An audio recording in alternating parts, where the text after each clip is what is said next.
Hello, I'm Harish, and I talk about various no-code tools using which you can build pretty much anything you want, from websites to apps to automations.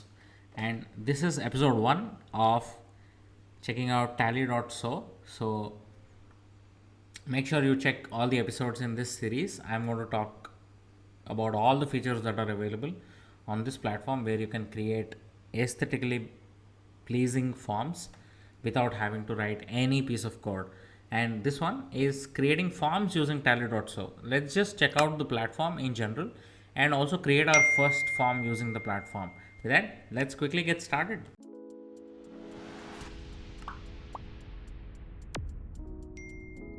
So the website that we're working with here is Tally.so. I'm going to link it also in the description below for you guys to check it out. I'm going to quickly log in since I already have an account, but you can create sign up and also create an account.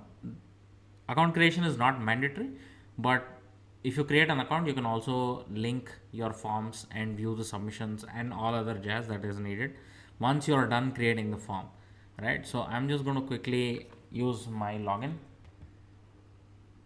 So what is Tally.so? Tally.so is a platform using which you can create forms and also store the form data into Notion or Google Sheets or Airtable, pretty much anywhere you want.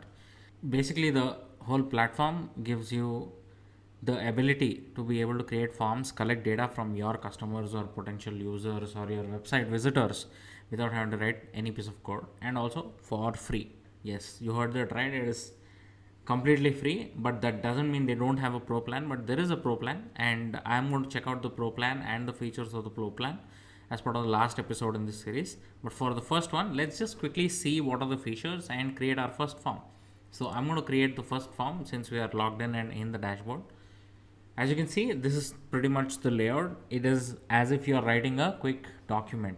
So I'm going to type the name of the form, which is contact me, and let's see what happens here. So I just clicked on it. There's a plus.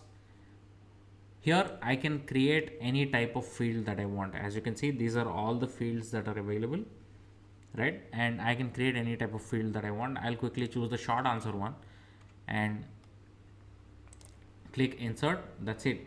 It's asking me to type the placeholder text. Placeholder text is the one that is visible inside the field. So let's say,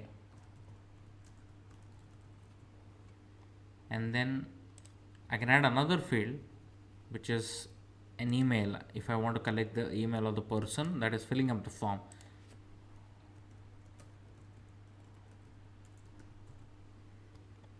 And then we'll add a quick long answer field with the query that they have, right? So I'm going to just say this, and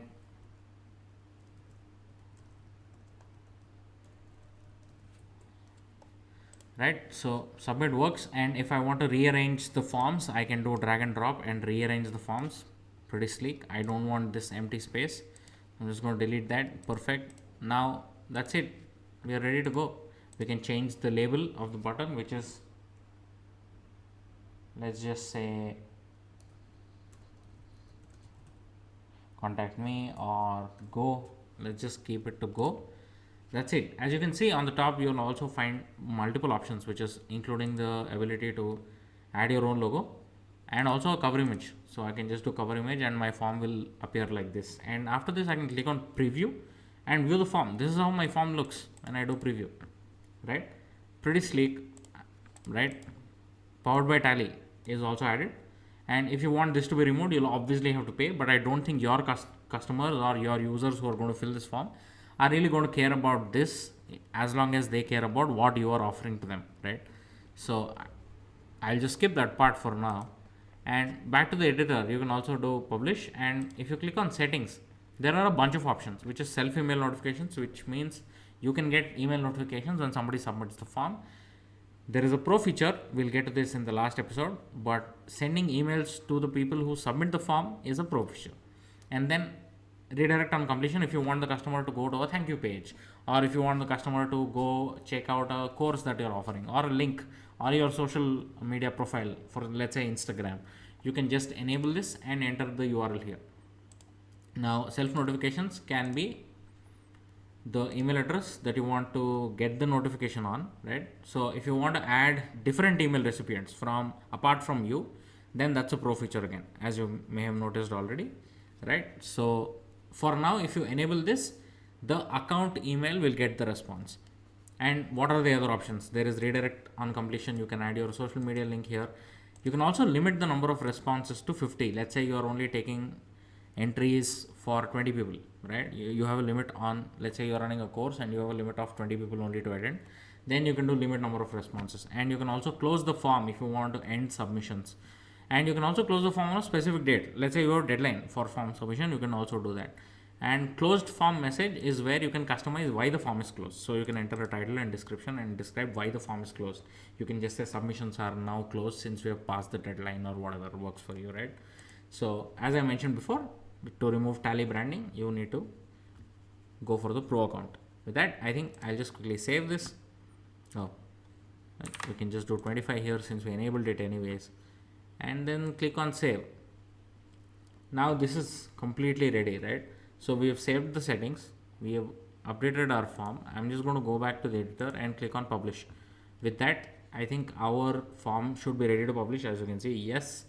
And then you can copy this URL and share it wherever you want. You can share this on WhatsApp, you can share it on Instagram DMs, or you can use this also to embed, right? How do you embed? As you can see below, there are different ways you can embed. One is the pop-up, which is about to come. It is not yet there, but if you want to show this form as a full page on your website to a link, you can do that. If you want to embed this in a Notion page, you can also do that. Just click on this and you get this link, right? Using this, you can embed this, and this is for code, right? If you have a HTML based website or a developer that has built a website for you, you can give him this URL. And if you're a developer, you already know what this code is, just copy and paste this. You can also have multiple options that you can customize for the embedded form. Embed gets embedded at the section of where you want it to get embedded, but a full page one appears full page, right? So there is again this code. So if you know how to code, you can just copy paste this into a new file, HTML file, and then have it done ready. Now the other feature is templates, which I will get to in the episode 2, but for now, that is how you get started with creating forms on Tally.so. With that, we come to the end of episode 1, where we see how to quickly create a form and also customize the settings on a form using Tally.so. And in the second episode, we'll look at how you can manage hidden fields, how you can also create a thank you page which shows up after the user submits a form, and also look at templates where you can create your own templates of Tally forms and then do not repeat creating the fields over and over again, so that you know you can use one template with whatever use case works for you. So drop a like if you find that useful, and consider subscribing if you're interested in no code. And also, if you know somebody who's interested in no code, send them here, because this channel is all about no code and different tools that you can use to build stuff without coding. See you in the episode 2. Make sure you check that out in the playlist linked below, and see you soon. Peace.